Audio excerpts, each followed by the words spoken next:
And take your leg. And the arms inside the train. These trains rely on animal passengers on Thursday today, especially around the Zooliner window. And now, I invite you to sit back, relax, and enjoy the sights and sounds of the tracks aboard our number 2 engine, the Zooliner. Enjoy the ride, everybody. We will see you back here soon.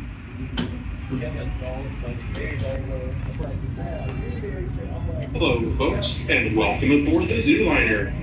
This is one of 3 passenger trains here on the Washington Park and Zoo Railway. It is a scale replica of the famous General Motors Aerotrain of the 1950s. When this railway was under construction in the 1950s, the zoo reached out to Portland school children, asking them to choose the design of the train, and they chose the Aerotrain. It's been in service here since June of 1958. You are riding on a 30-inch narrow-gauge railroad, meaning there are only 30 inches between the rails. Rails for a standard railroad are 56.5 inches apart.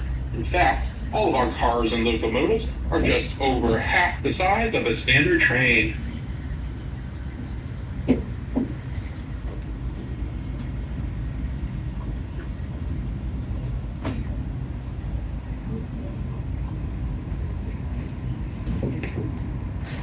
In a few moments, out to the right, you can see 2 of our newest habitats, which opened last year.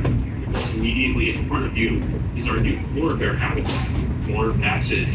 To north is our sister Amelia Gray. Just beyond the polar bears is Primate Forest, a new home for our chimpanzee families. As we improve habitats for animals, we're also saving water and energy.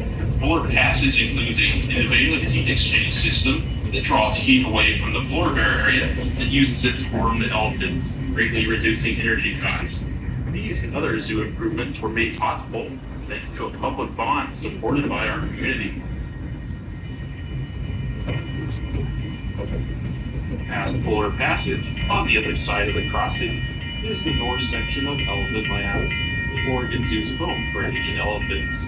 The habitat was designed to provide our elephant family interesting activities, lots of choices all day long. Elephant Lands features around 6 acres of varied terrain, with timed feeders and other items to encourage natural foraging behavior. The shelter provides cooling mist in hot weather and infrared heat in cold weather. Beyond it, a 160,000-gallon swimming pool provides hours of fun and exercise for the elephant family. You can also visit elephants in Forest Hall, one of the largest indoor elephant areas in the world.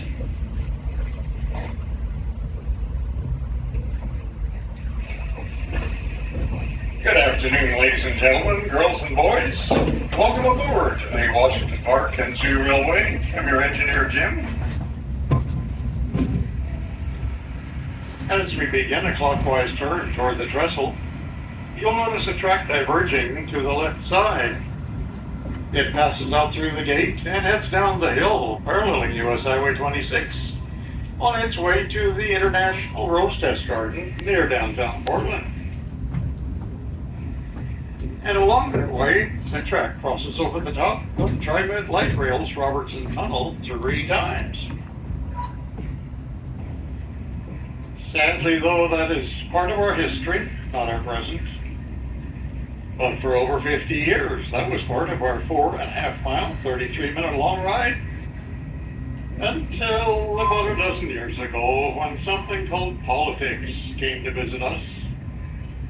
And when the brouhaha was over, why, that 4.5-mile magical ride turned into this less than a half-mile short ride. But we're grateful to have at least this much remaining for you to enjoy when you come to the zoo nowadays. Historically speaking, on busy summer weekends, we would be running 3 passenger trains almost all day long, carrying more than 3,000 guests per day from the zoo to the Rose Garden and return. We're starting across a steel trestle that replaced a wooden trestle that was part of the original track plan when the zoo was designed in the mid-1950s. completed in 1962, the wooden trestle was only used until 1968, when train operations were changed and the trestle was no longer needed. The wooden structure continued to stand here in the woods until it was torn down in 2014 to make way for this steel structure. The trestle offers a unique view of the north habitat of elephant land out of the left side of the train. During Zoo Lights, our annual holiday festival of lights that runs from around Thanksgiving through New Year's, this trestle is decked out in holiday lights, as is the rest of the zoo.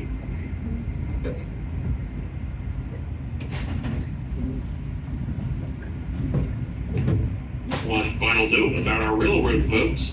We are the only remaining railroad in the United States to have our own postmark and the hand-cancel letters and postcards here at the zoo. If you would like something with our unique railroad postmark on it, you may drop your postcards or letters at any of 3 locations. There is a mailbox shaped like a caboose over by the passenger loading platform at the main railroad station. There is a mail slot in the door of the Zooliner locomotive, and there is a letter mailbox at the zoo's main exit next to the gift shop, where purely by coincidence, of course, you can purchase a postcard to mail if you care to do so.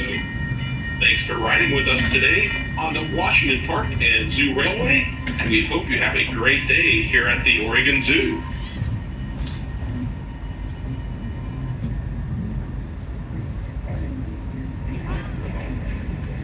Looking toward the south, just around the next right-hand curve, you will see just peeking out of the engine house the favorite of our 5 locomotives here on the Zoo Railway.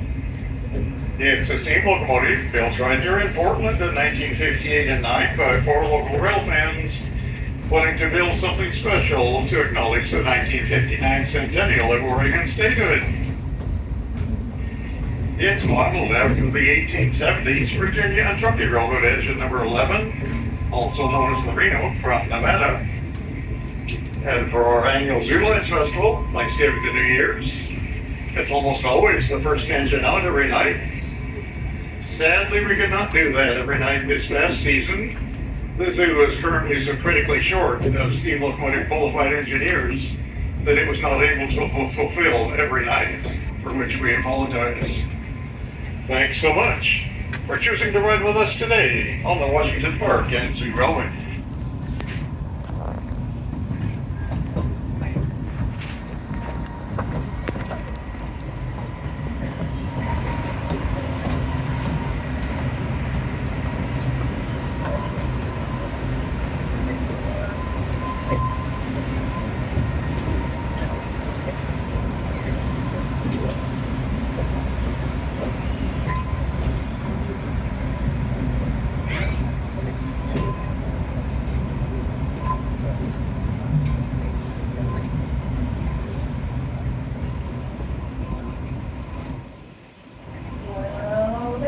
With please remain seated with doors locked and closed until we come to a full stop and you hear the train horn.